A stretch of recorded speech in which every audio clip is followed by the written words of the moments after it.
Welcome, traveler, to the ruins of Mycenae. My name is Herodotus, and I am a traveler from Halicarnassus. I retrace the cause of various events, such as wars and great calamities. I describe what I see and record what I'm told, all with the aim of providing a better understanding of why these things occur. Look for me to introduce you to many sights. It is humbling to stand in the remnants of such a great civilization. Looking at these ruins, I am reminded that the past is never as far behind us as we think. These are the ruins of Mycenae, center of the old Mycenaean civilization. It was home to great warriors and heroes. In many ways, places like Athens and Sparta stand on the shoulders of its accomplishments.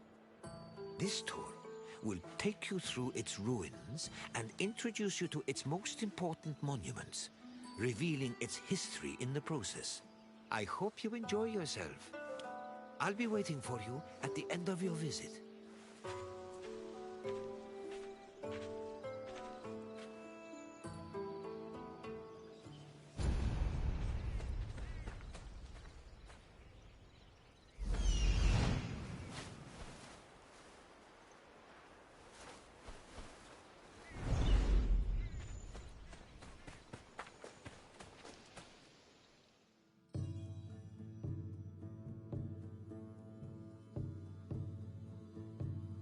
The Mycenaean civilization flourished in the Late Bronze Age between 1600 and 1200 BCE. During this period, it was mainly located in the Peloponnese and central Greece. Mycenaeans were known for exploring distant lands. Notably, they battled the Hittite allied city of Walusa in a conflict that was believed to be the inspiration for Homer's Trojan War. But the Mycenaean people didn't only travel to fight. They learned much from their neighbors, the Minoans of Crete, such as how to write syllabic script on clay tablets. Such tablets provide evidence that Mycenaeans spoke an early form of Greek. They also tell of how great Mycenaean kings ruled over their warriors from opulent palaces in places like Mycenae, Thebes, and Knossos.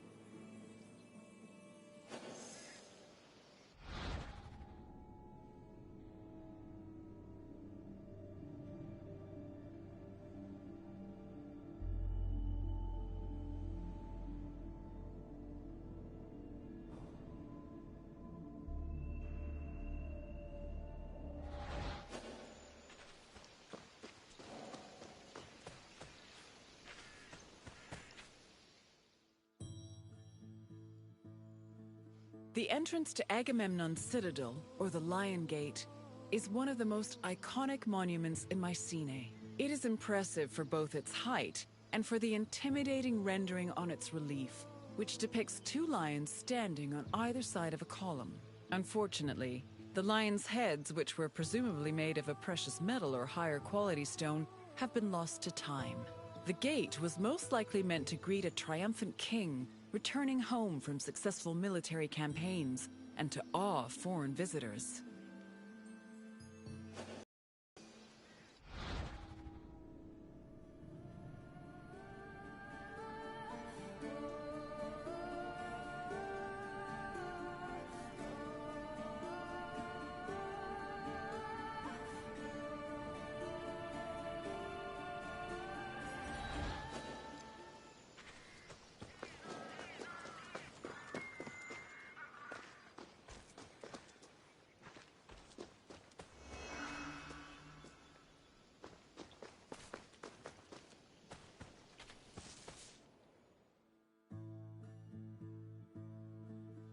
When these shafts were discovered by archaeologist Heinrich Schliemann in 1876, he believed the 6 gold-filled graves to be connected with the family of the great king Agamemnon, even going so far as to proclaim a gold mask he found within to be the death mask of Agamemnon. However, this was refuted by later excavations, which showed that the 19 bodies buried in the shafts dated back to a few hundred years before Agamemnon was even born. In fact, at the time of the body's burial, the Lion Gate and the Citadel walls had not even been built yet. It's estimated that the people in the graves were members of the first Mycenaean dynasty. The graves later became a place of worship for Mycenaean kings, who raised walls to protect them. These walls helped preserve several incredible artifacts, including women's jewelry, death masks, and masterfully crafted weapons.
I will see you again soon, traveler.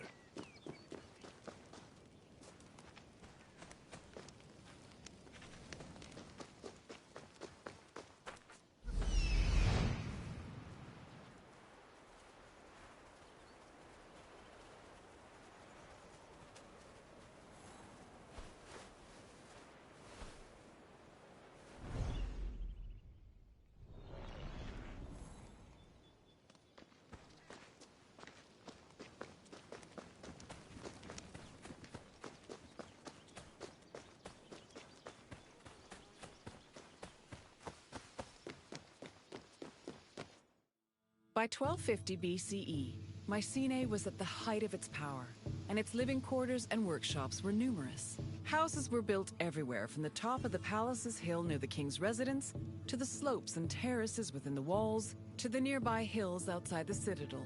At one point, the citadel's walls even had to be enlarged to make room for more quarters. The people who lived inside the citadel were those with high status in either the military, religious, or administrative sectors of the kingdom. This is reflected by the ceramic and metal vessels inside the houses, as well as their painted plastered walls.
A traveler seeking an audience with the king would have first ascended a steep ramp from the Lion Gate to the citadel's summit. Here, they would have walked into the palatial complex through a grand entrance called the Propylon. Once inside, their gaze would immediately be drawn to the palace's main hall, a monumental area known as the Megaron. The vividly decorated Megaron, which glittered with precious objects and colorful frescoes in its heyday, was where the king would have received the traveler. If the king was feeling generous, he would have shared with the visitor the palace's most marvelous feature, its commanding and majestic view, which stretched from the plain of Argolis to the gleaming Aegean Sea.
It was in this palace where a legendary Mycenaean king like Agamemnon would have held court. According to Homer and other poets, Agamemnon led the Greeks in the sack of Troy.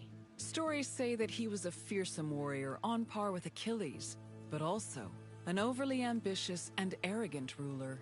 He sacrificed his own daughter, Iphigenia, to convince Artemis to grant his ships passage to Troy. After conquering the city, he returned to Mycenae with mounds of riches, and a Trojan named Cassandra as his concubine. Agamemnon's wife Clytemnestra was not pleased with her husband's sacrifice of their daughter. She plotted to murder her husband out of anger. The plot was successful, and, depending on the version of the story, Agamemnon was either murdered in his bath by Clytemnestra or killed by his cousin Aegisthus during a banquet.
You've completed the tour.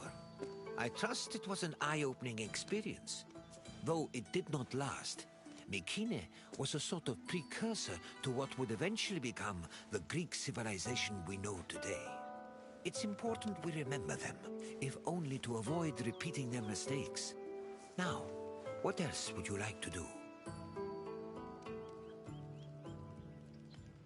Then let's begin. First, I have quite a simple question. Which ancient city may have been the inspiration for Homer's depiction of Troy?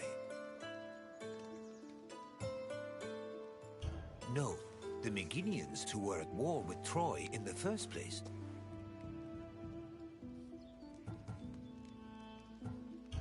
Knossos was the supposed site of the legendary Minotaur, but it did not inspire Troy, although I am certain the Trojans wished they had a Minotaur on their side during the war. Either way, try again. Thebes played an important role in the tragedy of Oedipus, but it was not the basis for Troy. Keep trying.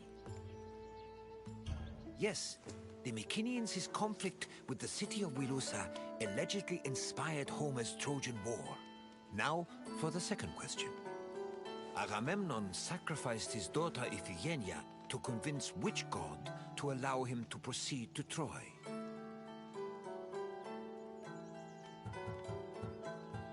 Yes, Agamemnon sacrificed Iphigenia to reconcile with Artemis, who then allowed his ships to pass to Troy.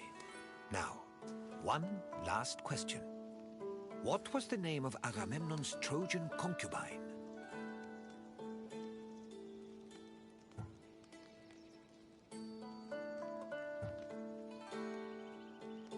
Correct. Following the sack of Troy, Agamemnon sailed home with a Trojan prophetess named Cassandra. You've studied the ruins well, traveler. I appreciate your desire for more knowledge. Let us continue.